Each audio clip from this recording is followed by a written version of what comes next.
Eu descobri que meu marido estava me traindo e pedi o divórcio no mesmo dia. 2 semanas depois, ele teve um AVC. O médico disse que ele tinha perdido os movimentos do lado esquerdo do corpo. Ia precisar de reabilitação intensiva, cuidadora em tempo integral e fisioterapia. Ele tinha terminado com a amante, não falava com a família, só sobrou eu. Todo mundo me disse a mesma coisa. Você não pode abandonar ele agora. Então eu engoli meu orgulho, cancelei o divórcio e decidi dar uma segunda chance. Comecei a fazer hora extra no trabalho para dar conta de todas as despesas. Passei um ano inteiro me sacrificando, abrindo mão de tudo para cuidar dele. E ele parecia ter mudado de verdade. Até o dia em que uma vizinha me contou que tinha visto meu marido andando normalmente na frente de casa. E quando eu fui investigar, descobri que tudo aquilo era muito pior do que uma simples traição. Eu deveria ter confiado no meu instinto. Essa é a lição que eu aprendi da pior maneira possível. Mas calma, estou adiantando demais a história. Deixa eu voltar para o começo, para o momento exato em que minha vida virou um verdadeiro circo. Meu nome é Marina Collins, tenho 29 anos, e durante 5 anos eu realmente acreditei que tinha um casamento feliz. Bom, talvez não perfeito. Nenhum casamento é, né? David tinha seus defeitos, como qualquer pessoa. Às vezes ele era meio egoísta, um pouco distante, mas eu sempre botava a culpa no cansaço do trabalho dele. Ele era professor de geografia numa escola pública, daqueles que vivem reclamando de aluno desinteressado e salário baixo. Então eu pensava, é normal, o homem tá esgotado. Eu também não era nenhuma santa da disponibilidade, vou ser honesta. Trabalhava como gerente de projetos numa agência de marketing digital, o que significa que eu vivia correndo entre reuniões intermináveis e prazos que pareciam ter sido inventados por alguém que me odiava pessoalmente. Então eu olhava pra gente e pensava, somos só um casal normal lidando com pressões normais da vida adulta. Nada demais. Até aquela maldita terça-feira de abril. Naquele dia, eu saí mais cedo do escritório porque uma reunião foi cancelada em cima da hora. Olha, eu deveria ter ficado feliz, né? Chance de chegar em casa cedo, descansar um pouco. Cheguei por volta das 4 da tarde, o que era raríssimo pra mim. Quando entrei, ouvi o chuveiro ligado. David estava no banho. Normal. Fui pra cozinha fazer um café, porque Deus sabe que eu precisava de cafeína depois daquela semana, e foi aí que eu ouvi o celular dele vibrar em cima do balcão. A tela acendeu com uma mensagem. E olha, eu juro que não ia olhar. Juro mesmo. Eu nunca fui dessas mulheres que fica xeretando o celular de marido. Mas o nome que apareceu na notificação chamou minha atenção de um jeito que eu não consegui ignorar. J da academia. E aqui vai o detalhe importante. David tinha largado a academia fazia meses. A mensagem dizia: podemos nos ver hoje? Sua esposa vai fazer hora extra? Saudades. Meu estômago revirou na hora. Sabe aquela sensação de quando você sabe exatamente o que está acontecendo, mas seu cérebro se recusa a aceitar? Foi isso. Eu sabia. No fundo, eu sabia. Mas a parte idiota e ingênua de mim, aquela parte que ainda queria acreditar no meu casamento, precisava de mais provas. Então eu peguei o celular dele. Desbloqueei com a senha que eu conhecia há anos. Ele nunca tinha mudado, o que agora parece até irônico. E abri a conversa completa. O que eu encontrei me destruiu.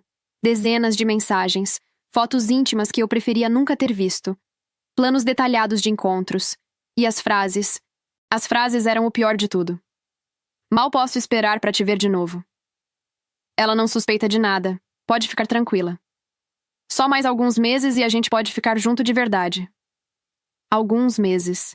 Ele estava planejando me largar. Planejando a nossa separação sem nem ter a decência de me contar. Como se eu fosse só um obstáculo temporário, um pequeno inconveniente entre ele e a felicidade dele com outra mulher. Foi nesse momento que Dave saiu do banho. Ele apareceu na cozinha de toalha com aquele sorriso despreocupado de sempre. E aí ele viu. Viu o celular na minha mão. Viu minha expressão. E a reação dele foi fascinante, de um jeito horrível. A expressão dele passou por vários estágios em questão de segundos. Primeiro surpresa, depois culpa, e finalmente, e isso foi o que mais me machucou, irritação. Como se eu fosse a inconveniente. Como se o problema fosse eu ter descoberto, e não ele ter me traído. A briga que veio depois foi uma das piores da minha vida. David admitiu o caso, mas fez questão de minimizar tudo, como se isso fosse ajudar de alguma forma. Ele disse com aquela cara de cachorro abandonado: foi só algumas vezes, Marina, não significa nada. E quando eu não respondi, ele continuou cavando o próprio buraco. Você trabalha demais. Eu me senti sozinho. Você nunca está em casa. as desculpas clássicas. O roteiro batido de todo homem que é pego com a mão na massa e não tem coragem de assumir que simplesmente quis trair. Mas sabe o que foi estranho? Eu não chorei. E isso me surpreendeu mais do que qualquer coisa. Eu esperava desabar, esperava soluçar, esperava sentir meu mundo ruir. Mas em vez disso, o que eu senti foi uma raiva fria, quase cristalina, que me deu uma clareza mental que eu não tinha há anos. Eu olhei para ele, bem nos olhos, e disse com uma voz que saiu muito mais firme do que eu esperava: eu quero o divórcio. David arregalou os olhos, claramente não esperando essa reação. Ele começou a gaguejar. Marina, espera. A gente pode conversar sobre isso. Podemos fazer terapia de casal. Eu termino com ela agora mesmo. Juro por Deus. Eu quase ri. Quase. Porque a audácia daquele homem era quase admirável. Eu respondi: você só vai terminar com ela porque eu descobri, David. Se eu não tivesse visto aquelas mensagens, você ia continuar me traindo até decidir me largar. Então não me venha com essa de eu termino com ela. Eu quero que você saia de casa. Agora. Ele não saiu naquela noite. Ficou tentando argumentar, tentando me convencer a pensar melhor, como se eu fosse mudar de ideia depois de ver nudes da amante dele no celular. No final das contas, fui eu que saí. Peguei uma mala, joguei algumas roupas dentro e fui para casa da minha melhor amiga, Sarah. Passei 3 dias na casa dela processando tudo, planejando meus próximos passos. Sarah foi um anjo. Me deixou chorar quando finalmente as lágrimas vieram. Me alimentou quando eu esquecia de comer e me impediu de mandar mensagens patéticas pro David no meio da madrugada. Quando voltei para casa, foi só para pegar mais roupas e documentos importantes. David tentou conversar de novo, implorou por uma segunda chance, prometeu mundos e fundos, mas eu estava decidida.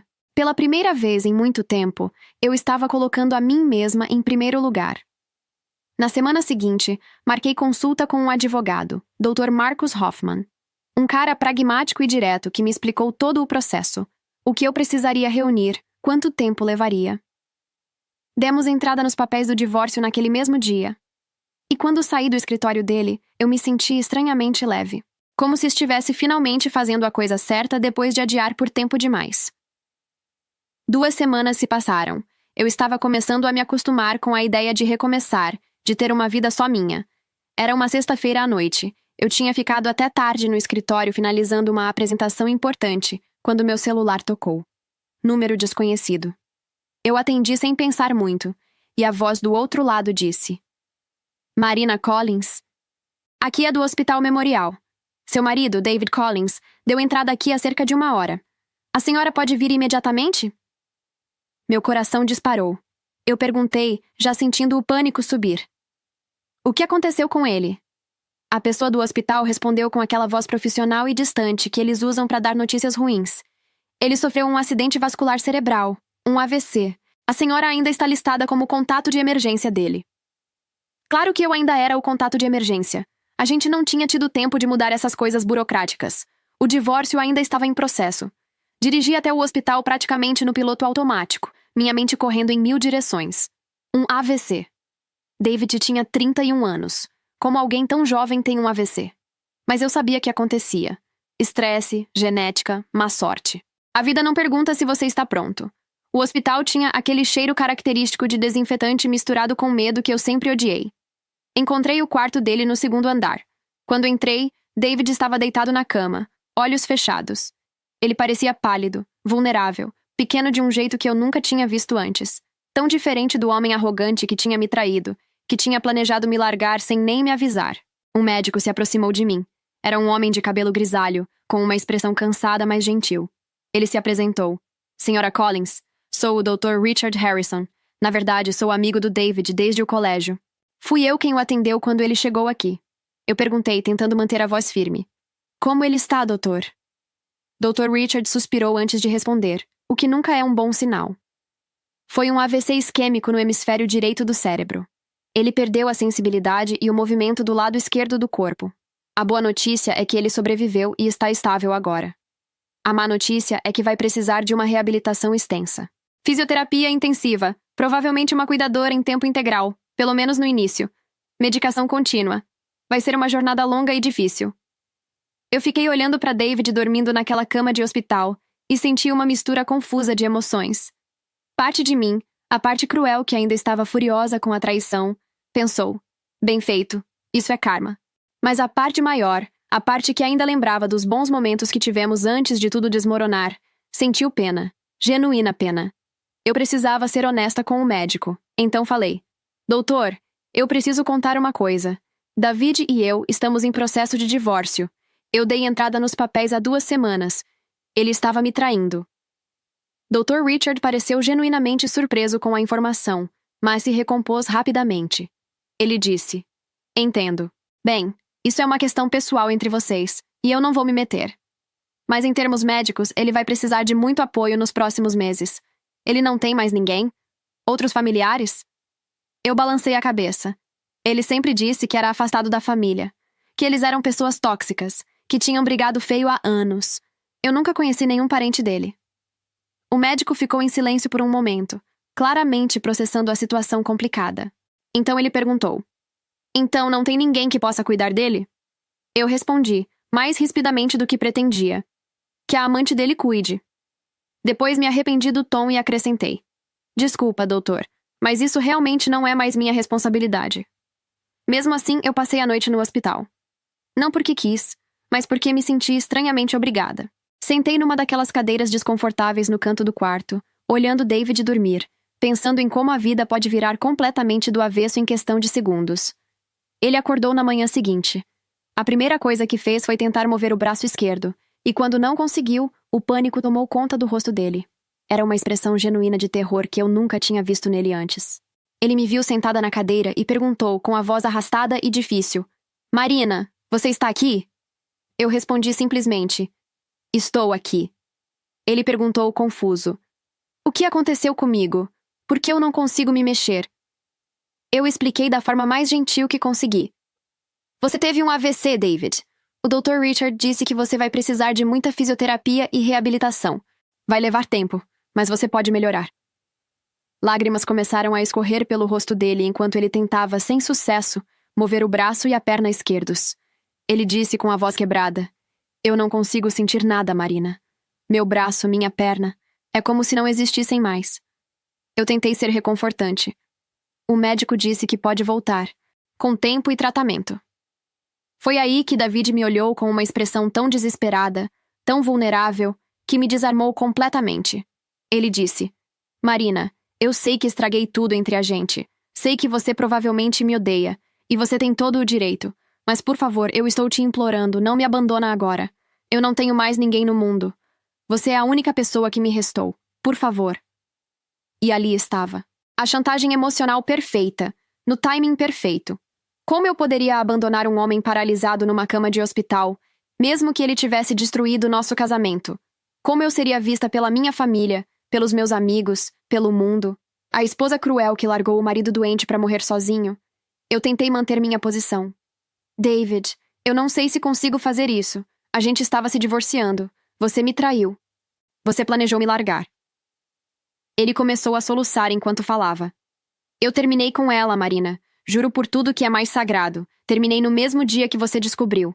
Foi o maior erro da minha vida. E eu vou me arrepender até o dia da minha morte. E agora olha o que aconteceu comigo. É como se a vida tivesse me dado uma lição. Ele fez uma pausa para respirar e continuou. Se eu pudesse voltar atrás, voltaria. Mas eu não posso. Tudo o que eu posso fazer agora é implorar pela sua ajuda. Só até eu conseguir me recuperar. Por favor, Marina. Você é a única pessoa boa que existe na minha vida. A única que realmente se importa comigo. Eu deveria ter dito não. Deveria ter mantido minha decisão, seguido em frente com o divórcio, deixado ele lidar com as consequências das próprias escolhas. Mas a culpa é uma ferramenta poderosa, e David sempre soube exatamente quais cordas puxar para me manipular.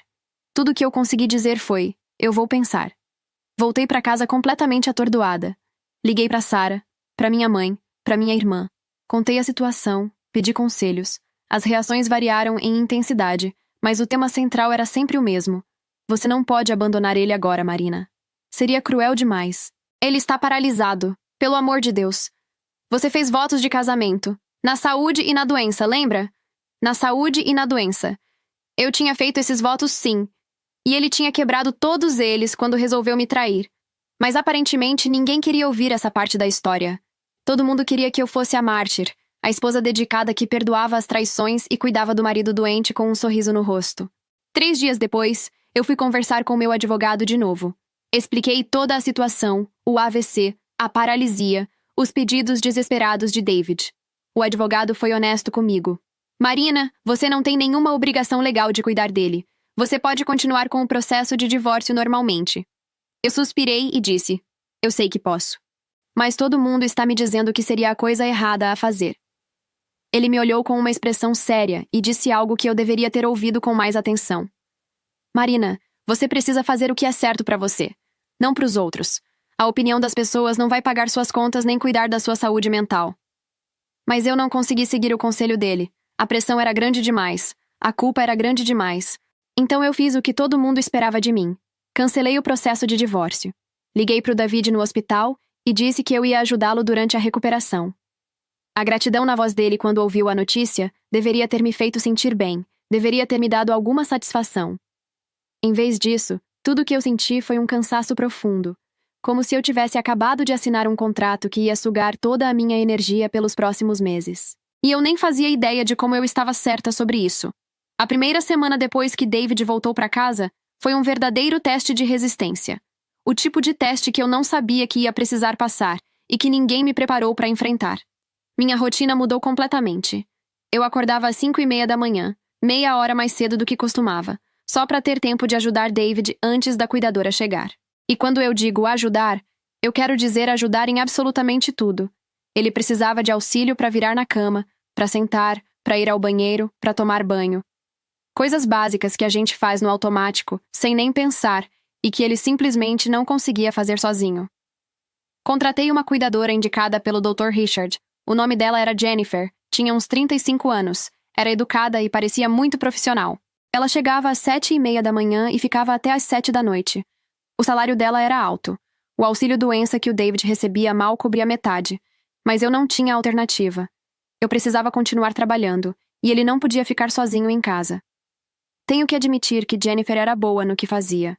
Ela era paciente com David, atenciosa, e parecia saber exatamente como ajudá-lo sem fazer ele se sentir completamente inútil. Às vezes eu chegava em casa e encontrava os dois rindo de alguma coisa que tinham visto na televisão, e eu sentia uma pontada estranha no peito. Ciúme? Não, não podia ser ciúme. Era só cansaço. Tinha que ser só cansaço. A fisioterapia começou na 3ª semana. Uma fisioterapeuta vinha até nossa casa 3 vezes por semana, segunda, quarta e sexta. O problema é que o plano de saúde da minha empresa só reembolsava 2 sessões semanais e as sessões extras saíam direto do meu bolso. Depois vinham os remédios. Anticoagulantes para prevenir novos AVCs, antihipertensivos para controlar a pressão e uma lista enorme de suplementos que o Dr. Richard jurava serem essenciais para a recuperação. O plano de saúde cobria as versões genéricas, mas David insistia que precisava dos medicamentos de marca porque os genéricos supostamente causavam efeitos colaterais horríveis. Mais $300 por mês. E as adaptações na casa? Nem me fala. Barras de apoio no banheiro, cadeira especial para ele tomar banho sentado, uma rampa improvisada na entrada porque ele não conseguia subir os degraus, um colchão ortopédico novo porque o antigo não era adequado para alguém na condição dele. $1.500 que foram embora num piscar de olhos. Uma noite, depois de colocar David para dormir, eu me sentei na mesa da cozinha e resolvi fazer as contas direito. Espalhei todas as faturas, todos os recibos, todos os extratos na minha frente e fiz a matemática cruel da nossa nova realidade. Entre o salário da cuidadora, a fisioterapia extra, os remédios de marca e os custos inesperados que surgiam toda semana, eu estava gastando quase $2.000 a mais por mês do que eu conseguia ganhar. Foi aí que eu comecei a fazer horas extras. Muitas horas extras. Meu chefe, Robert, ficou encantado com minha repentina dedicação ao trabalho. Eu, que sempre tinha sido boa em estabelecer limites saudáveis e sair no horário, de repente estava aceitando todo o projeto extra que aparecia na minha frente. Campanha de emergência no fim de semana para um cliente da Costa Oeste? Eu aceitava sem pestanejar. Apresentação de última hora que precisava de alguém para ficar até meia-noite refinando os detalhes? Eu me oferecia na hora. Reunião às 7 da manhã com cliente internacional num fuso horário maluco? Lá estava eu, primeira a chegar no escritório. Cada hora extra se convertia em dólares. Cada dólar se convertia em contas médicas pagas. Era uma matemática cruel e exaustiva, mas pelo menos era uma matemática que eu conseguia controlar. Minha rotina virou um ciclo mecânico que parecia não ter fim. Acordar às 5h30, ajudar David com a rotina matinal, correr para o trabalho, passar 10 ou 11 horas gerenciando projetos impossíveis com prazos insanos, voltar para casa exausta, dispensar Jennifer, preparar alguma coisa para o jantar, dar os remédios da noite, ajudar com o banho, colocar ele na cama. E quando ele finalmente dormia, geralmente por volta das 10 da noite, eu abria o laptop e trabalhava mais 2, 3 horas em projetos extras. Finais de semana não existiam mais como conceito de descanso. Ajudava David com os exercícios de fisioterapia e fazia mais trabalho remoto para a empresa. Eu não conseguia lembrar da última vez que tinha saído com amigas, assistido um filme completo sem adormecer no meio, ou simplesmente sentado num sofá sem fazer absolutamente nada. E o David? Bom, tenho que admitir que ele parecia outro homem. Aquele cara egoísta e distante que eu conhecia tinha sumido. Agora ele me agradecia por tudo, o tempo todo. Obrigado por não ter me abandonado, Marina. Você é um anjo. Eu não mereço você. Ele dizia isso quase todo dia, às vezes com lágrimas nos olhos. Pedia perdão pela traição constantemente. Jurava que aquilo tinha sido o maior erro da vida dele, que quase morrer tinha aberto os olhos dele para o que realmente importava. Tinha noites que ele segurava minha mão antes de dormir e dizia que ia passar o resto da vida compensando tudo que me fez sofrer. Que quando melhorasse, ia ser o marido que eu sempre mereci. E eu, idiota, acreditava. Olhava para ele naquela cadeira de rodas, tão vulnerável, tão dependente de mim, e pensava: talvez as pessoas realmente mudem. Talvez quase morrer tenha transformado ele de verdade. Sarah me ligava toda semana, preocupada. Ela sempre dizia a mesma coisa. Marina, você parece exausta. Sua voz está diferente. Você precisa descansar. E eu sempre dava a mesma resposta. Não posso descansar, Sarah. Tenho contas para pagar. Muitas contas. Ela insistia. Mas e o David? Ele não está melhorando? A fisioterapia não está funcionando? Essa era a grande questão, na verdade. 6 meses depois do AVC, David ainda dependia da cadeira de rodas para se locomover dentro de casa. Ele conseguia ficar de pé com bastante apoio, dar alguns passos trôpegos enquanto Jennifer segurava ele com firmeza, mas nada além disso. Nenhuma melhora significativa, nenhum progresso real. O Dr. Richard dizia que isso era completamente normal, que recuperação de AVC era um processo lento e individual, que cada pessoa tinha seu próprio ritmo. Cerca de 1 ano depois do AVC, numa tarde de sábado, eu estava fazendo compras no supermercado quando esbarrei com a nossa vizinha, a senhora Peterson. Ela era uma mulher doce na casa dos 60 anos, morava 3 casas abaixo da nossa, e sempre parava para conversar quando a gente se encontrava. Ela me viu e abriu um sorriso enorme. Marina, querida, como você está? E como está o David? Eu respondi no automático. Estou bem, obrigada. E o David vai indo aos poucos. Mas aí ela disse algo que fez meu mundo parar. Que bom saber. E que milagre essa fisioterapia que ele está fazendo, não é? Outro dia, eu o vi andando normalmente para pegar uma encomenda. Parecia completamente recuperado. Fiquei tão feliz por vocês. Eu senti meu coração acelerar, mas tentei manter a compostura. Perguntei cuidadosamente. Desculpa, senhora Peterson, como assim a senhora viu ele andando? Ela respondeu com toda a inocência do mundo. O David, querida. Eu vi ele outro dia, acho que foi na semana passada. Eu estava passando de carro com meu marido. A gente ia para o mercado. E quando passamos pela frente da sua casa, eu vi o David indo em direção ao portão para receber uma encomenda. Caminhando normalmente, sem apoio. Eu até comentei com o meu marido. Olha só, graças a Deus o David se recuperou. Fiquei tão aliviada de ver a recuperação dele. Consegui me despedir da senhora Peterson sem demonstrar o terremoto que estava acontecendo dentro de mim. Empurrei o carrinho de compras pelo supermercado em piloto automático, sem registrar nada do que estava colocando dentro dele. Minha mente estava em outro lugar. David caminhando normalmente. Mas em casa, comigo, ele mal conseguia ficar de pé. Ainda usava a cadeira de rodas para tudo. Ainda precisava de ajuda para cada mínima tarefa. Quando cheguei em casa, David estava na sala assistindo televisão, na eterna cadeira de rodas. Ele me perguntou, casual. E aí, meu amor, o mercado estava cheio? Eu coloquei as sacolas no chão e disse. Encontrei a senhora Peterson lá. Ele nem desviou os olhos da TV. Ah, é? E como ela está? Eu respondi, observando cada microexpressão do rosto dele. Ela está bem, mas ela me disse uma coisa bem interessante.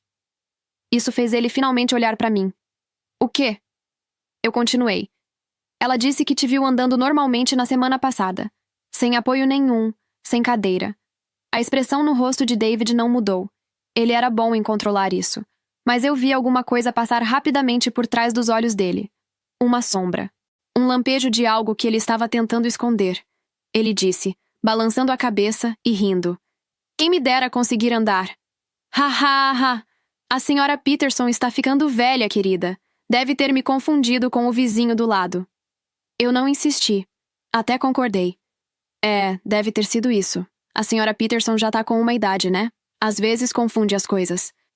David relaxou visivelmente quando eu disse isso. Voltou a prestar atenção na televisão como se o assunto tivesse morrido ali. Mas não tinha morrido. Não pra mim. Naquela noite, deitada na cama, eu não conseguia parar de pensar. A senhora Peterson não era senil. Ela era lúcida, ativa, dirigia, fazia as próprias compras. E ela tinha tanta certeza do que viu. Tanta certeza. A partir daquele dia, comecei a prestar atenção em coisas que eu ignorava antes. Pequenos detalhes que não faziam sentido. Uma noite, eu estava no sofá trabalhando no notebook, respondendo e-mails do trabalho. David estava na cadeira de rodas do meu lado assistindo TV. Pelo canto do olho, eu vi ele levantando o braço esquerdo. O braço que supostamente era paralisado, para se coçar. Virei o rosto na hora, e no mesmo instante ele usou o braço direito para segurar o esquerdo e ajudar a movê-lo, como se não conseguisse fazer sozinho. Me olhou e disse, às vezes eu esqueço que não consigo mover esse braço. Aí eu uso o outro para ajudar. Eu assenti e voltei para o computador. Mas meu coração estava disparado. Comecei a observar ele com mais cuidado depois disso. E quanto mais eu prestava atenção, mais coisas estranhas eu notava. O jeito que ele se ajeitava na cadeira de rodas rápido demais quando eu entrava no quarto. A perna esquerda que às vezes se movia sozinha quando ele achava que eu não estava olhando. Eu não tinha provas concretas de nada. Mas a pulga atrás da orelha não me deixava em paz. Na segunda-feira seguinte, eu decidi fazer um teste. Liguei para o meu chefe às 2 da tarde, fingindo estar me sentindo mal. Robert, estou me sentindo péssima. Estou com uma enxaqueca terrível. Será que eu posso sair mais cedo hoje? Ele respondeu preocupado. Claro, Marina. Você trabalha demais mesmo. Vai para casa e descansa. Mas eu não fui direto para casa. Dirigi devagar, com o coração batendo forte no peito. Estacionei o carro uma casa antes da nossa, num lugar onde não seria visto da janela. Saí do carro e caminhei até minha casa pelas laterais, agachada, me sentindo absolutamente ridícula e completamente paranoica. Mas eu precisava saber. Precisava ver com meus próprios olhos. Contornei a casa até a janela da cozinha, que dava visão para a sala também. Me aproximei cuidadosamente e espiei pela beirada da cortina. E eu vi David, de pé, andando perfeitamente pela cozinha. Sem apoio nenhum, sem qualquer sinal de paralisia, completamente normal. Ele estava abrindo a geladeira como se fosse a coisa mais natural do mundo. E Jennifer estava ao lado dele. Ela se aproximou, colocou as 2 mãos no rosto dele de um jeito íntimo, carinhoso, e o beijou. Um beijo longo, profundo, cheio de intimidade. O tipo de beijo entre 2 pessoas que se conhecem muito, muito bem. Eu senti vontade de invadir aquela casa naquele exato momento, de chutar a porta, gritar na cara dos 2, socar alguém. Minha mão já estava na maçaneta da porta dos fundos quando alguma parte racional do meu cérebro me forçou a parar. Pensa, Marina. Se você entrar agora e acusar eles, o que vai acontecer? Eles vão negar. Vão dizer que você está maluca, que está vendo coisas. David vai chorar. Vai dizer que você está inventando essa história toda porque está cansada de cuidar dele, que você quer uma desculpa para abandonar ele. E as pessoas? As pessoas vão acreditar em quem? Em mim, a esposa exausta e estressada? Ou no pobre homem que sofreu um AVC e está lutando para se recuperar? Quem acreditaria num plano tão diabólico como esse? Eu já imaginava os comentários. Coitado do David, além de tudo que ele passou, ainda tem que aguentar a esposa acusando-o de fingir. Ela deve estar com a cabeça cansada, inventando esse tipo de coisa. Que tipo de pessoa acusa um homem paralisado de estar mentindo? Sem provas concretas, eu seria a vilã dessa história. A esposa cruel que inventou uma mentira absurda para se livrar do marido doente. Então, eu me agachei abaixo da janela, com o coração batendo tão forte que eu tinha certeza de que eles podiam ouvir. Lágrimas de raiva pura escorriam pelo meu rosto, mas não eram lágrimas de tristeza. Era fúria.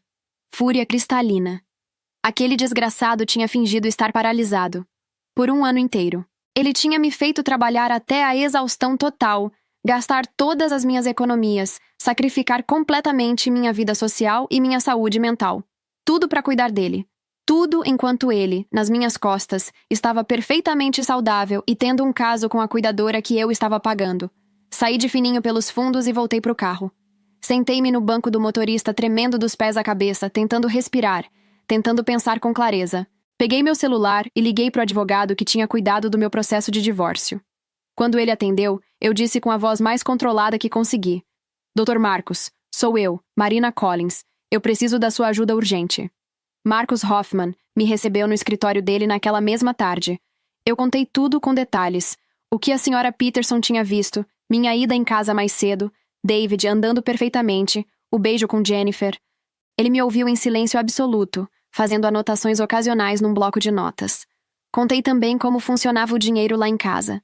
A gente tinha uma conta conjunta, e era o David quem cuidava de tudo. Pagava a Jennifer, a fisioterapeuta, a farmácia. Ele fazia as transferências pelo celular e dizia que era mais fácil assim, já que eu vivia ocupada demais com o trabalho.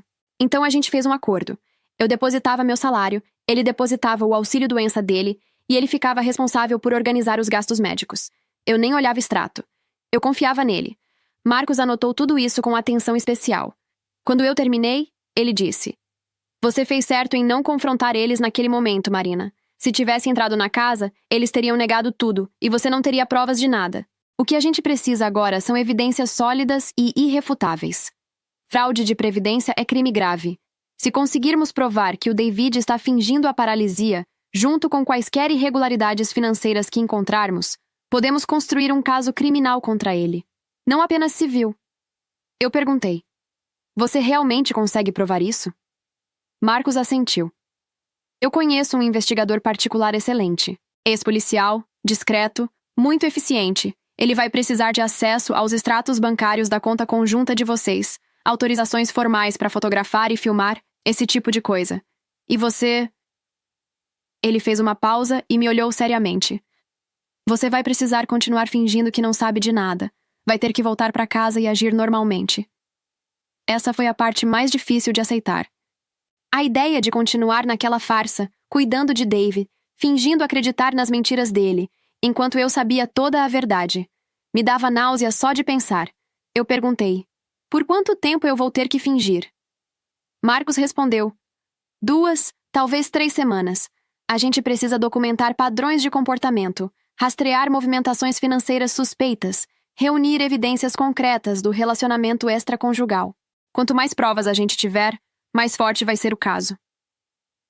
Assinei todos os papéis necessários, autorizei o investigador a acessar nossa conta bancária conjunta e saí do escritório me sentindo estranhamente vazia por dentro. Um ano inteiro da minha vida. Um ano trabalhando até a exaustão total, me sacrificando de todas as formas possíveis, acreditando genuinamente que eu estava fazendo a coisa certa. E era tudo mentira. As 2 semanas seguintes foram, sem exagero, as mais difíceis de toda a minha existência.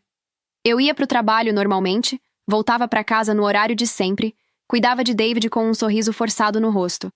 Dava os remédios, preparava as refeições, tudo igualzinho.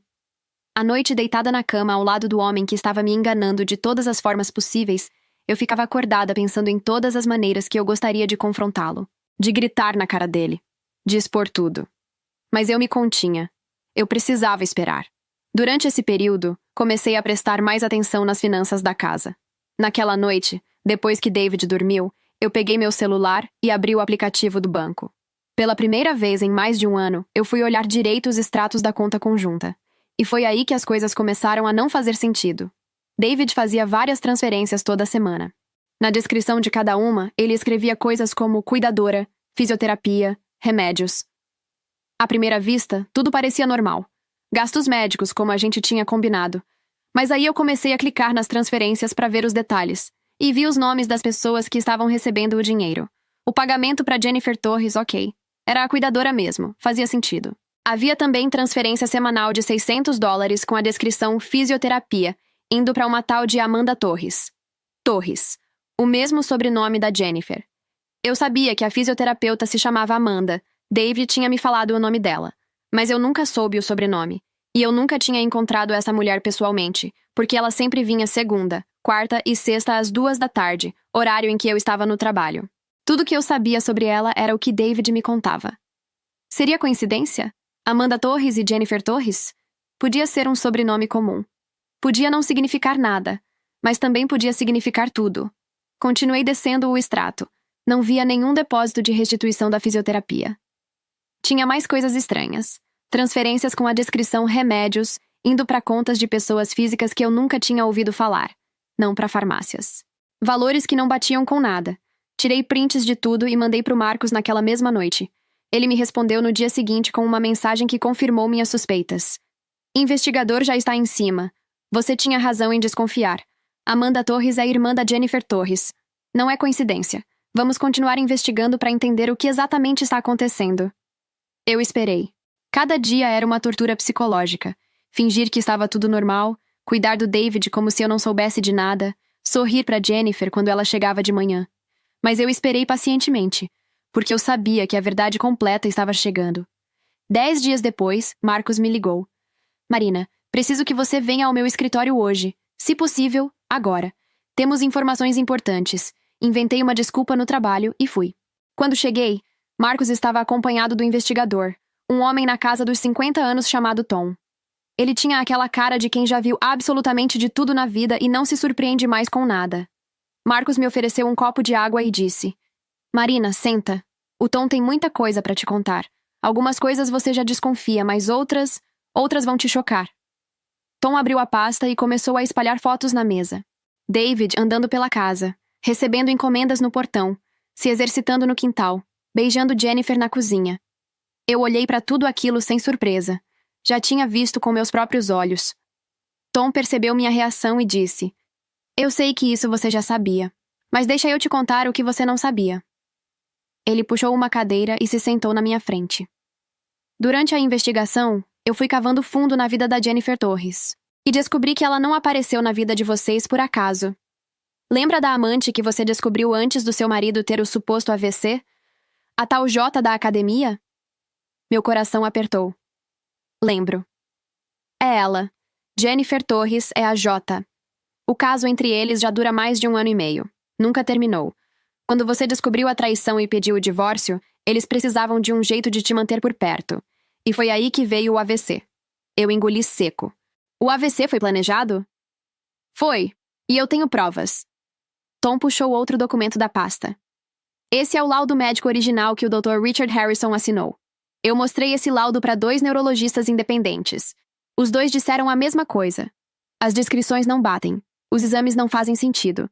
E a assinatura tem inconsistências. Esse laudo foi forjado. O Richard é amigo do David desde o colégio, eu disse. Mais para mim mesma do que para eles. Tom confirmou. Exatamente. Richard Harrison, o médico que atendeu seu marido e que convenientemente é amigo dele desde o colégio. Descobrimos que Harrison já está sendo investigado por outras irregularidades no hospital. Esse laudo falso pode custar a licença médica dele definitivamente. Tom respirou fundo. Marina, a minha conclusão é a seguinte. Isso foi uma conspiração. David, Jennifer, Amanda e o Dr. Harrison, os 4 juntos, armaram essa farsa toda para tirar o máximo de dinheiro possível de você. Eu tentei processar aquilo. Mas e a Amanda? Tom responde. Amanda Torres nem é fisioterapeuta, Marina. Verifiquei o registro profissional dela. Não existe. Ela trabalha como atendente numa loja de roupas no centro. Ela só emprestava a conta bancária para receber o dinheiro. Provavelmente ficava com uma porcentagem e repassava o resto para a irmã. Marcos assentiu. Provavelmente. Não tenho como ver o extrato da Amanda, mas a lógica é essa. A Amanda é só uma laranja no esquema. Quem realmente lucra é a Jennifer e o David. Eu fiquei em silêncio por um longo momento, tentando absorver tudo aquilo. Mais de 1 ano. Mais de 1 ano da minha vida, do meu dinheiro, da minha saúde mental. Tudo baseado numa mentira elaborada por 4 pessoas que tinham combinado de me destruir. Tom continuou. Mas tem mais. Descobrimos que seu marido abriu uma conta bancária separada há cerca de 1 ano. Uma conta que você não sabia que existia. Ele vinha depositando dinheiro lá todo mês. Mas pra quê? Pra comprar uma casa. Tom colocou documentos na mesa. Há 7 meses, David deu entrada num imóvel. Uma casa pequena no subúrbio. Entrada de 20 mil e parcelas de 1.300 por mês. 20 mil. Nossas economias tinham derretido no último ano. Eu achava que era por causa dos custos médicos. A casa é para Jennifer? Eu perguntei, já sabendo a resposta. Sim e não. Tom fez uma pausa. A casa está no nome dela, mas ela não mora sozinha. Jennifer mora na casa com o marido. Eu não estava entendendo. Espera, a Jennifer é casada? Tom confirmou. Casada formalmente, mas não sei dizer se o marido sabe de onde vem a casa ou se está envolvido no plano. Minha cabeça estava girando. Eu tentei resumir para ver se estava entendendo direito. Deixa eu ver se entendi. O David está usando o meu dinheiro que eu ganho trabalhando feito uma condenada, para pagar uma casa onde a amante casada dele mora com o marido dela. Tom e Marcos confirmaram em uníssono. Tom então hesitou antes de continuar. E tem mais uma coisa, Marina. A Jennifer Torres está grávida. Encontrei registros dela comprando itens de bebê, roupinhas, móveis de quarto infantil. Eu não conseguia mais respirar direito. 1 ano. 1 ano inteiro de mentiras empilhadas em cima de mentiras. David não estava apenas fingindo estar paralisado. Ele estava usando todo o meu dinheiro para construir uma vida paralela com outra mulher. Uma mulher que nem sequer estava disponível para ele. Uma mulher que tinha marido. Uma mulher que estava grávida. Marcos acrescentou em voz baixa. Tem mais um detalhe, Marina. A gente investigou o passado da Jennifer Torres. Ela foi condenada por estelionato a 5 anos. Passou 2 anos em liberdade condicional por ter fraudado uma senhora idosa de quem era cuidadora. Claro. É claro que ela tinha antecedentes criminais. Toda essa história, desde o início, tinha sido um golpe. Um golpe profissional, elaborado, calculado. Eu perguntei finalmente, o que a gente faz agora? Marcos respondeu. Agora a gente age. Primeiro denunciamos o Dr. Harrison ao Conselho Regional de Medicina por fornecer laudo médico falsificado. Segundo, preparamos um processo criminal contra o David por fraude, estelionato e falsidade ideológica. Terceiro, entramos com o divórcio de novo, dessa vez com pedido de danos morais e restituição de todos os valores desviados. Eu disse com uma firmeza que me surpreendeu. Eu quero tudo isso. Quero que ele pague por cada mentira que contou, por cada centavo que roubou, por cada noite que eu passei em claro trabalhando enquanto ele ria da minha cara. Marcos assentiu. Ele vai pagar. Mas antes de formalizarmos todas as denúncias, você precisa confrontá-lo e tirá-lo de casa. Ele fez uma pausa e me olhou com seriedade. Marina, você não precisa fazer isso sozinha. Eu posso ir com você se quiser. Dependendo da reação dele, é melhor ter uma testemunha presente. Eu pensei por um momento. David nunca tinha sido fisicamente agressivo comigo, isso era verdade. Mas eu também nunca tinha conhecido o verdadeiro David. Eu tinha vivido com uma mentira ambulante durante todo esse tempo. Quem sabe do que ele seria capaz quando visse tudo desmoronar? Aceito, eu disse. Vai comigo. Marcos pegou a pasta com todas as evidências. Vamos agora. Quanto antes resolvermos isso, melhor. Chegamos na minha casa por volta das 6 da tarde. O carro da Jennifer ainda estava estacionado na frente. Ela só ia embora às 7, quando eu supostamente voltava do trabalho. Perfeito. Eu queria os dois juntos. Abri a porta e entrei com Marcos logo atrás de mim. A sala estava vazia. A cozinha também. Mas eu ouvia barulhos vindos do corredor, do quarto de hóspedes. Meu estômago revirou, mas eu continuei andando. Marcos me seguia em silêncio, provavelmente já entendendo o que a gente ia encontrar. A porta do quarto estava entreaberta. Eu empurrei. E lá estavam eles, David e Jennifer, na cama, no meio do ato. Tão concentrados um no outro que nem perceberam a porta abrindo.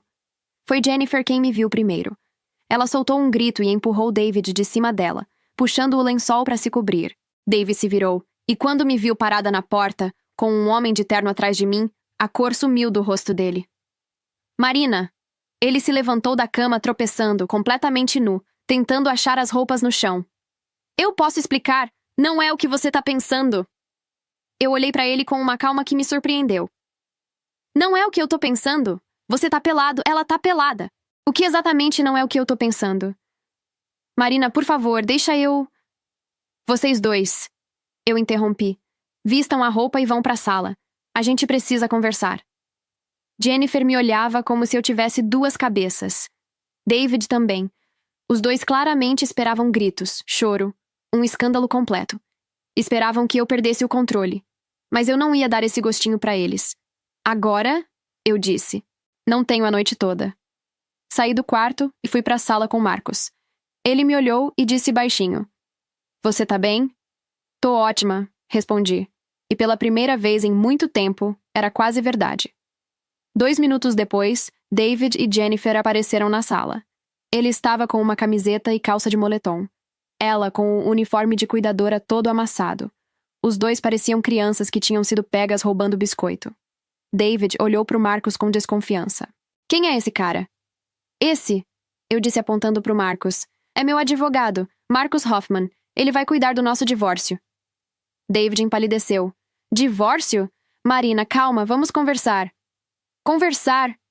Eu cruzei os braços. Tá bom, vamos conversar. Vamos conversar sobre como você fingiu um AVC para me manter presa nesse casamento. Vamos conversar sobre o laudo falso que seu amigo Richard assinou. Vamos conversar sobre a Amanda, a suposta fisioterapeuta que nunca pisou nessa casa porque nem fisioterapeuta ela é. Vamos conversar sobre todo o dinheiro que você desviou da nossa conta. E vamos conversar sobre a casa que você comprou para os seus planos de vida nova. David ficou em silêncio. Jennifer também. Ah, e tem mais uma coisa. Eu olhei diretamente para Jennifer. Parabéns pelo bebê. Jennifer arregalou os olhos. David virou a cabeça para olhar para ela com um sorriso que me deu nojo. Então, lentamente, a expressão de David mudou. O desespero sumiu. A máscara de marido arrependido caiu.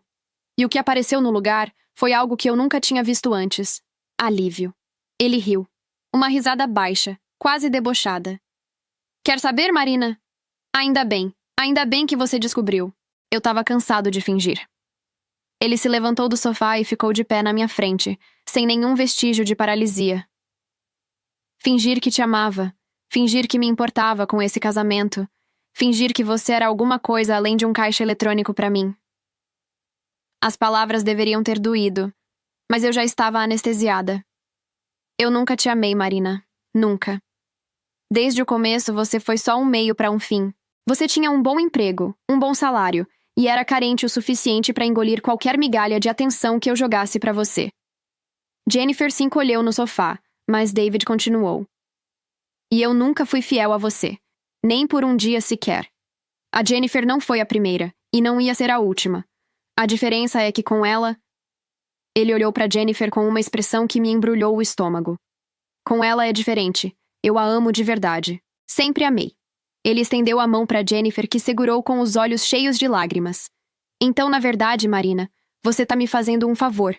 Agora que você sabe de tudo, eu e a Jennifer podemos finalmente ficar juntos de verdade. Sem mentiras, sem essa farsa toda.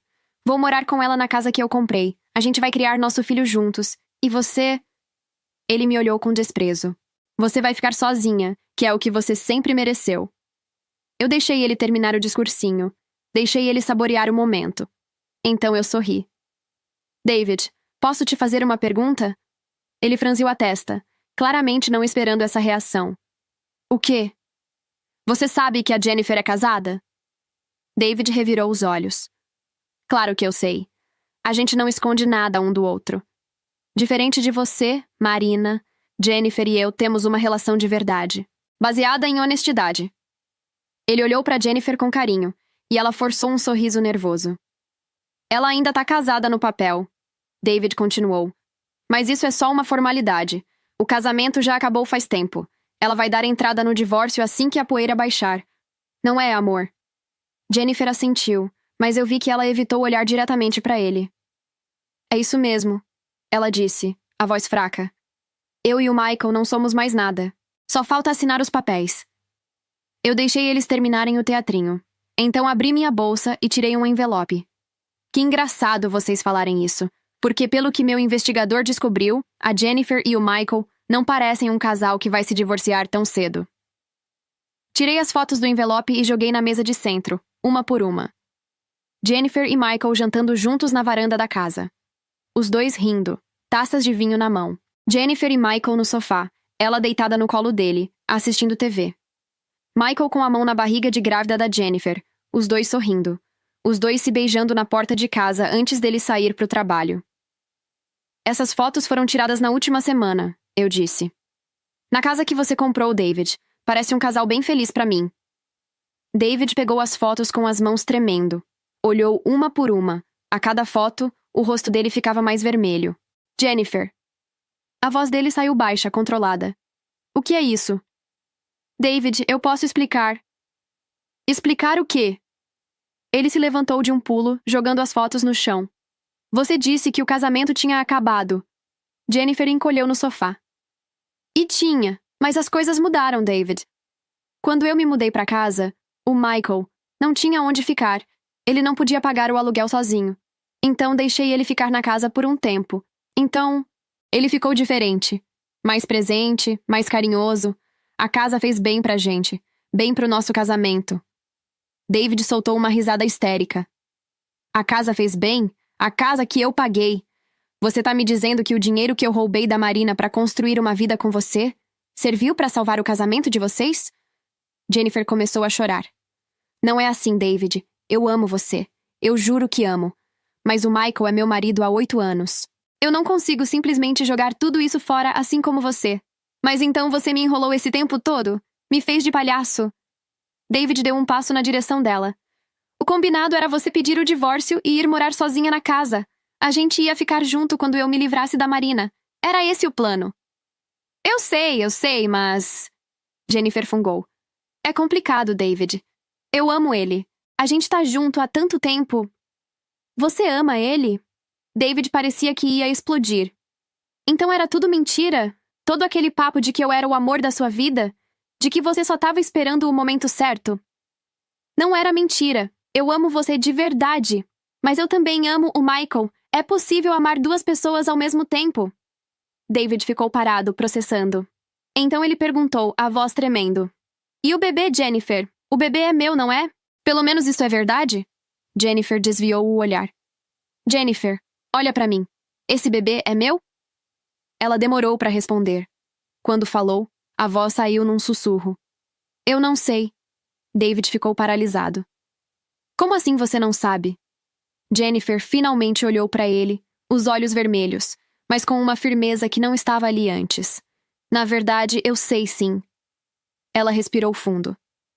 O bebê não é seu, David. É do Michael. O silêncio que se seguiu foi ensurdecedor. O quê? David mal conseguiu pronunciar a palavra. A gente sempre usou proteção, David. Sempre. Eu e o Michael não. Quando eu descobri que estava grávida, eu já sabia que era dele. Eu só...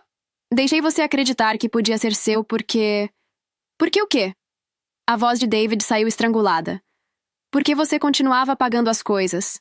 A casa, as contas, o enxoval. Se você achasse que o bebê era seu, você ia continuar investindo em mim, em nós. Era mais fácil assim. David explodiu. Sua vagabunda desgraçada! Ele avançou na direção dela, mas Marcos deu um passo à frente, bloqueando o caminho. Você me usou esse tempo todo. Eu larguei tudo por você.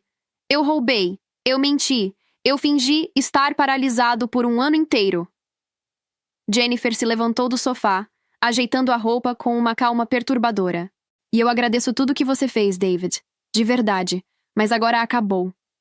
Ela pegou a bolsa que estava no canto da sala. E não precisa se preocupar em me expulsar da casa. Eu não ia sair de lá de qualquer jeito. Aquela casa é minha, David gritou. Eu paguei por ela. Quero você fora dali. Jennifer deu um sorrisinho. A casa tá no meu nome, querido. Você mesmo quis assim, lembra? Pra proteger o patrimônio caso a Marina descobrisse alguma coisa. Então, tecnicamente, a casa é minha. Minha e do Michael. Ela caminhou até a porta, passou por mim sem me olhar, e antes de sair, virou uma última vez. Foi bom enquanto durou, David.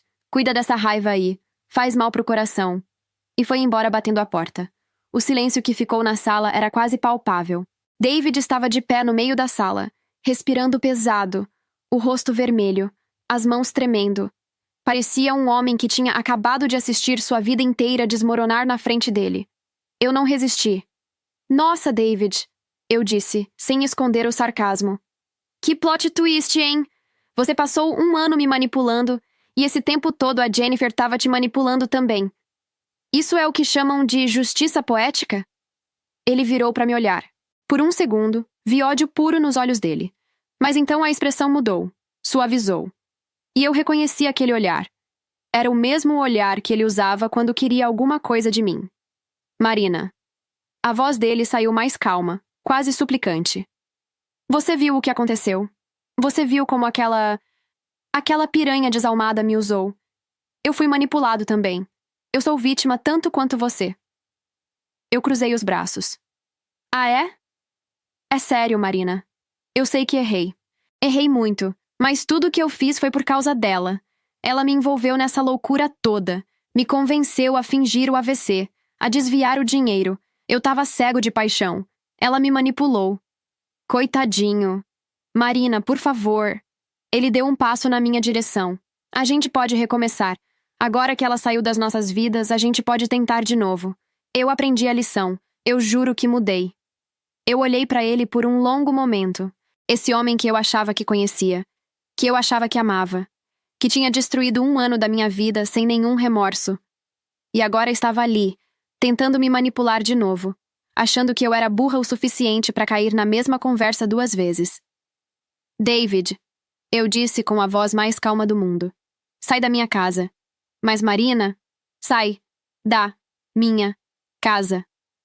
Mas para onde eu vou? Eu não tenho família. Vai morar com a Dona Flor e seus 2 maridos. Não é problema meu. Eu apontei para a porta. Você tem 10 minutos para pegar suas coisas e sumir daqui. Você não pode fazer isso. Eu não tenho para onde ir. Marcos deu um passo à frente. Senhor Collins, minha cliente está pedindo educadamente que o senhor se retire. Se o senhor não sair voluntariamente nos próximos 10 minutos, eu vou ligar para o meu contato na delegacia e dar entrada numa ordem de restrição contra o senhor. Aí o senhor vai sair daqui de qualquer jeito, só que numa viatura. David olhou de Marcos para mim e de volta para o Marcos. A ficha finalmente caiu. Isso não vai ficar assim, ele disse apontando o dedo para minha cara. Vocês vão se arrepender, os 2. 10 minutos, David. O tempo tá correndo. Ele bufou, virou as costas e foi pro quarto. Eu ouvi barulhos de gavetas sendo abertas, coisas sendo jogadas dentro de uma mala. 8 minutos depois, ele apareceu na sala com uma mala de rodinhas e uma mochila nas costas. Parou na porta e me olhou uma última vez. Você vai ficar sozinha, Marina. Vai morrer sozinha. Porque ninguém nunca vai te querer. Eu sustentei o olhar dele sem piscar. Tchau, David. Ele saiu batendo a porta com tanta força que o quadro da parede tremeu. Marcos soltou um suspiro. Você tá bem? Tô ótima, eu disse. E dessa vez era verdade. 3 horas depois, eu estava no sofá com uma taça de vinho na mão, tentando processar tudo o que tinha acontecido, quando o meu celular tocou. Número desconhecido. Alô?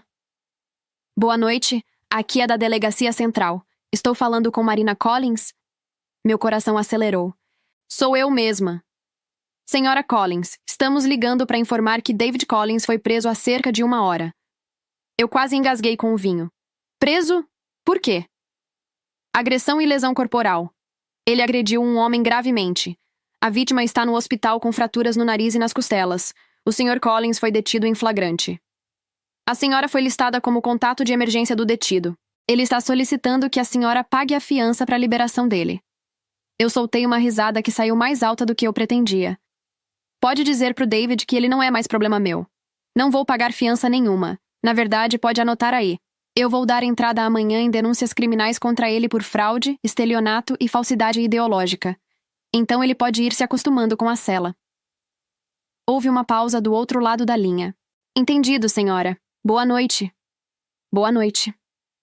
Desliguei o telefone e tomei mais um gole de vinho. David tinha ido tirar satisfação com Michael e acabou preso. Jennifer provavelmente estava em choque. Michael estava no hospital, e eu estava aqui, no meu sofá, na minha casa, finalmente livre. Peguei o celular de novo e mandei uma mensagem pro Marcos. David foi preso. Agrediu o marido da Jennifer. Amanhã a gente protocola tudo. Ele respondeu em segundos. Esse cara não perde uma oportunidade de piorar a própria situação. Amanhã às 9 horas no meu escritório. Descansa. Eu sorri. Terminei meu vinho. E pela primeira vez em mais de 1 ano, finalmente dormi em paz. Na manhã seguinte, fui ao escritório do Marcos às 9 em ponto. Protocolamos tudo. Denúncia criminal por fraude, estelionato e falsidade ideológica contra David. Denúncia ao Conselho Regional de Medicina contra o Dr. Richard Harrison. Processo civil para recuperação dos valores desviados. Marcos me ligou 2 semanas depois com novidades. Marina, você não vai acreditar no que a gente descobriu. A essa altura, Marcos, eu acredito em qualquer coisa. David não conseguiu pagar a fiança. Continua preso. E durante o processamento dele, a polícia fez uma verificação de antecedentes. Ele fez uma pausa dramática. Seu ex-marido tem ficha criminal em outro estado. Como assim? Fraudes financeiras, pequenos golpes, nada que tenha dado cadeia antes, mas um histórico consistente de enganar pessoas. E tem mais. A família dele, aquela família que ele disse que era tóxica e que você nunca conheceu, tem uma ordem de restrição contra ele há anos. Eu precisei de um momento para processar.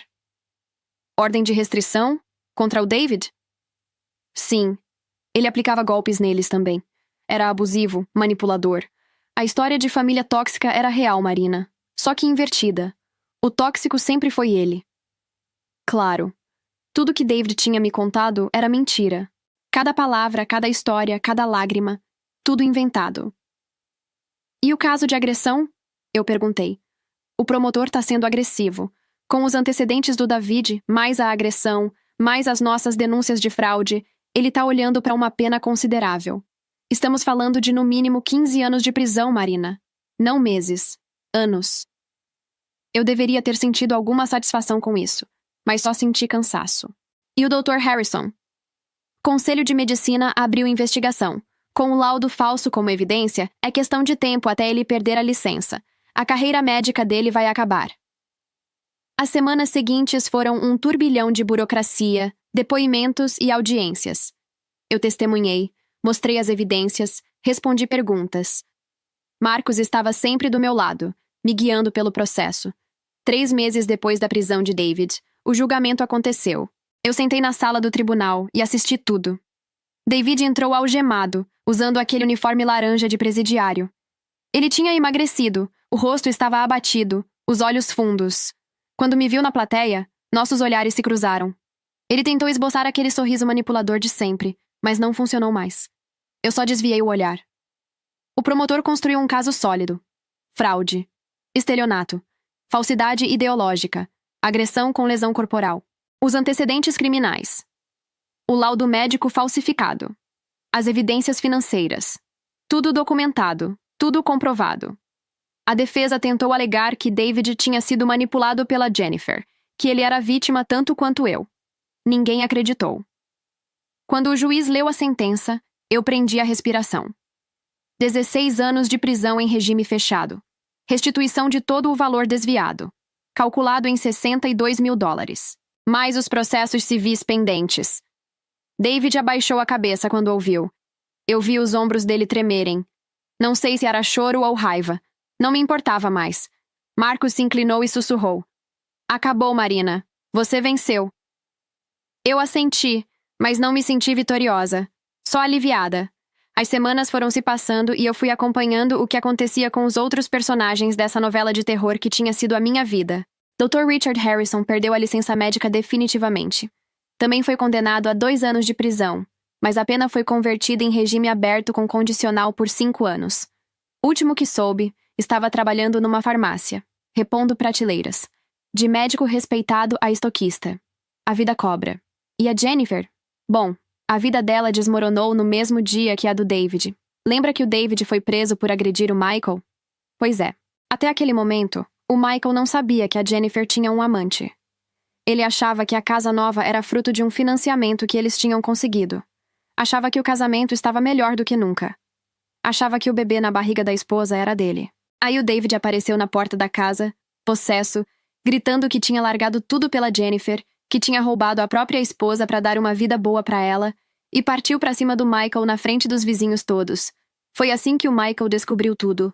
Que a esposa tinha um amante, que a casa tinha sido comprada com dinheiro de golpe, que o bebê que ele achava que era dele talvez fosse de outro homem.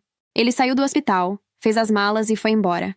Deixou Jennifer sozinha, grávida, numa casa que ela não tinha como pagar, e a situação só piorou. Jennifer tentou arrumar emprego, mas quem ia contratar uma grávida como cuidadora? E mesmo depois que o bebê nasceu, a fama já tinha se espalhado. O escândalo que o David fez na porta da casa dela virou assunto na vizinhança toda. Aquela é a cuidadora que ia para a cama com o paciente e ajudava ele a roubar a esposa. Ninguém queria uma mulher dessas cuidando dos seus parentes. Sem emprego e sem o dinheiro do David, Jennifer não conseguiu pagar as prestações da casa. O banco executou a hipoteca. 3 meses depois, ela foi despejada. Hoje, a Jennifer mora na casa da irmã, a Amanda, de favor. Um quartinho apertado. Ela e o bebê. Amanda também não está em situação boa. Perdeu o emprego na loja quando o chefe descobriu que ela tinha participado do esquema. 2 irmãs que acharam que iam se dar bem às custas dos outros, agora dividindo um apartamento apertado e contando moedas para comprar fralda. O golpe definitivamente não saiu barato para nenhuma das duas. Quanto à restituição que David foi condenado a pagar, Marcos foi honesto comigo desde o começo. Você provavelmente nunca vai ver esse dinheiro, Marina. O David não tem bens no nome dele, não tem emprego, vai passar anos preso. A sentença é mais simbólica do que prática. Eu já esperava isso. E, sinceramente, não me importava. Nunca foi sobre dinheiro. Era sobre justiça. Era sobre provar que eu não era louca, que eu não tinha imaginado nada, que tudo aquilo realmente tinha acontecido. 1 mês depois do julgamento, recebi uma carta. O remetente era o presídio estadual. David Collins. Minha primeira reação foi jogar fora sem abrir. Mas a curiosidade, essa maldita curiosidade que sempre me meteu em problemas, venceu. A carta tinha 3 páginas. 3 páginas de desculpas, autojustificativas e manipulação disfarçada de arrependimento. Alguns trechos se destacaram. Marina, eu sei que errei. Sei que te magoei de formas imperdoáveis. Mas você precisa entender o meu lado. Eu estava desesperado. Nosso casamento estava morrendo. Você vivia mais para o trabalho do que para mim. E eu me sentia abandonado. A Jennifer apareceu num momento de fraqueza e me ofereceu o que eu não tinha em casa. Ah, claro. A culpa era minha por trabalhar demais. Clássico. Eu sempre quis ter filhos, Marina. Sempre. E você nunca conseguiu me dar isso. 5 anos tentando e nada. Quando a Jennifer disse que estava grávida, eu achei que finalmente teria a família que sempre sonhei. Sei agora que o bebê não era meu. Que ela me usou tanto quanto eu usei você. Talvez isso seja karma. Eu reli esse parágrafo umas 3 vezes. 5 anos tentando? Que 5 anos? A gente nunca sequer conversou sobre ter filhos. Nunca. Em nenhum momento do nosso casamento, David sentou comigo e disse: Marina, eu quero ser pai. O assunto simplesmente não existia entre a gente. E mesmo que tivesse existido, eu provavelmente teria pedido para esperar mais um pouco. Eu estava focada na minha carreira, construindo meu espaço na agência, lutando para crescer profissionalmente. Filho era um projeto para o futuro, não para o presente. Mas David estava reescrevendo a história. Inventando uma narrativa onde ele era o marido sonhador querendo construir uma família e eu era a esposa fria que negava esse sonho. Mais uma mentira. Mais uma manipulação. Dessa vez para me fazer sentir culpada mesmo depois de tudo que ele tinha feito. Apesar de tudo, eu ainda te amo. Sempre amei, do meu jeito torto. Você foi a única pessoa que realmente se importou comigo, e eu destruí isso. Se eu pudesse voltar atrás, voltaria. Me perdoa, Marina. Por favor. Procurei algum vestígio de sinceridade na carta e não encontrei. Era só mais uma tentativa de manipulação. Mais uma forma de me fazer sentir culpada, de me fazer pensar que talvez eu tivesse alguma responsabilidade no que aconteceu. Peguei uma folha de papel e uma caneta. Pensei em escrever uma resposta longa, detalhando tudo o que ele tinha feito, explicando por que eu nunca ia perdoar ele. Mas aí percebi que isso seria dar exatamente o que ele queria: atenção. Então escrevi uma única frase: nem que você fosse o último homem da Terra. Coloquei no envelope, selei e mandei. Foi a última comunicação que tive com David Collins. 6 meses se passaram. Minha vida hoje é irreconhecível comparada com o que era 1 ano atrás. O divórcio foi finalizado 2 meses após o julgamento. Fiquei com a casa. O juiz decidiu a meu favor considerando todas as circunstâncias. David tentou reivindicar metade, mesmo da cadeia, mas com as condenações criminais, não tinha argumento nenhum. A casa era minha, livre de dívidas, livre de memórias ruins porque eu fiz questão de reformar tudo. Pintei as paredes, troquei os móveis, transformei o quarto de hóspedes, aquele onde eu tinha flagrado os 2, num escritório só meu. Parei de fazer hora extra obsessivamente. Voltei ao horário normal de trabalho, saindo às 6 como uma pessoa normal. Meu chefe estranhou no começo, mas entendeu quando eu expliquei que estava passando por um divórcio complicado. Engraçado como as pessoas ficam compreensivas quando você finalmente pede ajuda. Reconectei com as pessoas que eu tinha abandonado durante aquele ano de inferno. Sarah, minha melhor amiga, voltou a ser presença constante na minha vida. A gente janta junto toda sexta-feira, bebe vinho, fala mal de ex-marido, assiste filme ruim. Voltei a falar com minha mãe e minha irmã regularmente. Elas se sentiram culpadas por terem me pressionado a ficar com David quando ele teve o AVC, mas eu disse que não precisavam. Todo mundo foi enganado, não só eu. Comecei a fazer terapia. Toda quarta-feira às 7 da noite, 1 hora inteira só para desempacotar a bagunça que a minha cabeça tinha virado. Minha terapeuta, a doutora Fernanda, me ajudou a entender muita coisa. Por que eu tinha sido tão vulnerável à manipulação? Por que eu tinha ignorado os sinais? Por que eu sentia tanta necessidade de agradar os outros, mesmo quando isso me destruía? Você foi condicionada a acreditar que seu valor depende do quanto você faz pelos outros, ela me disse numa sessão. Que você precisa se sacrificar para ser amada. Mas isso não é amor, Marina. Isso é exploração. Palavras simples, mas para mim foram revolucionárias. Numa tarde de sábado, 3 meses atrás, eu estava no jardim plantando flores. Um hobby novo que eu descobri que adoro, quando meu celular tocou. Número desconhecido. Quase não atendi. Números desconhecidos não traziam boas notícias na minha experiência recente, mas atendi. Marina Herbert? Sou eu. Oi, Marina. Meu nome é Lisa. Lisa Collins. Eu sou irmã do David. Eu congelei. A família que eu nunca tinha conhecido. Oi, foi tudo que consegui dizer. Eu sei que é estranho eu ligar assim, do nada, mas eu acompanhei o julgamento. Li sobre tudo o que aconteceu, e eu precisava falar com você. Por quê? Ela suspirou do outro lado da linha. Porque a gente tentou te avisar, Marina. Há 6 anos, quando soube que o David tinha casado de novo, eu tentei entrar em contato com você. Mandei e-mails, mandei cartas, tentei ligar. Queria contar quem ele realmente era. Os golpes que ele aplicou na nossa família, a forma como ele manipulava todo mundo, a violência psicológica. Meu coração apertou. Eu nunca recebi nada. Eu sei. O David interceptou tudo. Bloqueou meu número no seu telefone, jogou fora as cartas e deletou meus e-mails antes de você ver. Ele fez de tudo para garantir que você nunca soubesse de nós. Ele me disse que vocês eram tóxicos, que tinham traumatizado ele na infância. Lisa soltou uma risada amarga. Claro que disse. É o que ele sempre faz. Inverte tudo. Se faz de vítima. Nossa família não é perfeita, Marina, mas a gente não é tóxica. A gente só tentou se proteger dele. Ficamos em silêncio por um momento. Por que você tá me ligando agora? Eu perguntei.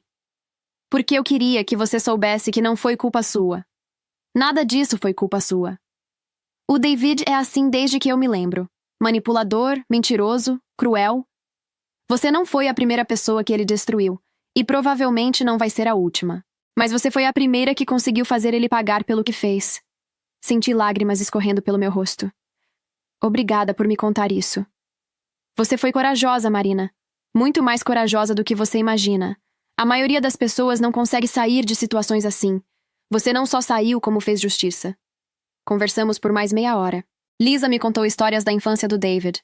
Os primeiros sinais de que algo estava errado, as mentiras que começaram cedo, a forma como ele sempre culpava os outros pelos próprios erros. Foi estranho ouvir tudo aquilo. Como se eu estivesse finalmente conhecendo a pessoa com quem tinha sido casada por 6 anos. Quando desligamos, eu sentei no jardim e chorei. Não por David, mas por tudo que eu tinha passado. Pelo tempo perdido. Pela Marina ingênua que acreditou em cada mentira. Pela exaustão, pela solidão, pelo medo. Mas também chorei de alívio. Porque eu tinha sobrevivido. Porque eu tinha saído. Porque, apesar de tudo, eu ainda estava aqui. Ontem à noite, Sarah veio jantar na minha casa. A gente cozinhou juntas, bebeu vinho demais e riu de bobagens até a barriga doer. Em nenhum momento falamos de David, de Jennifer, de nada daquele pesadelo. Era só 2 amigas aproveitando a companhia uma da outra. Você tá diferente, Sarah disse em algum momento entre a segunda e a terceira taça. Mais leve, mais bonita, mais você. É o que acontece quando você se livra de 80 quilos de peso morto. Eu respondi. 80 quilos? O David, 80 quilos de mentira, manipulação e mau caratismo. Emagreci de uma vez só. Sarah gargalhou. Melhor dieta do mundo. Recomendo para todas as amigas. Quando ela foi embora, Eu fiquei na varanda olhando as estrelas, com a taça de vinho na mão e um sorriso idiota no rosto. A Marina de 2 anos atrás não se reconheceria na Marina de hoje. Aquela Marina achava que precisava se sacrificar para ser amada, que o valor dela dependia do quanto ela fazia pelos outros, que estar sozinha era o pior destino possível. Essa Marina aqui descobriu que estar sozinha é infinitamente melhor do que estar mal acompanhada, que a própria companhia pode ser muito boa quando você para de se sabotar, e que, às vezes, o melhor presente que a vida te dá é tirar da sua frente alguém que você achava que precisava. David está na cadeia. Jennifer está na casa da irmã com um bebê e sem perspectiva. O Dr. Harrison está empilhando caixa de remédio em farmácia. E eu? Eu estou aqui, na minha casa, com meu vinho, com minhas amigas, com minha vida de volta. Levantei a taça para o céu, num brinde silencioso. Obrigada, David, eu disse para ninguém, por ser tão canalha que me forçou a acordar. Espero que a cadeia esteja sendo educativa. Terminei o vinho, entrei em casa e fui dormir com um sorriso no rosto. Amanhã seria um novo dia. E pela primeira vez em muito tempo, eu estava ansiosa para ver o que ele traria. Sozinha? Sim, solitária? Nem um pouco. Livre? Completamente. E feliz? Mais do que eu jamais fui casada. Se essa história te tocou de alguma forma, deixa um like aqui embaixo. Parece pouco, mas ajuda demais o canal a crescer e alcançar mais pessoas que precisam ouvir que recomeçar é possível. Se inscreve também e ativa o sininho para não perder as próximas histórias. Muito obrigada e até o próximo vídeo.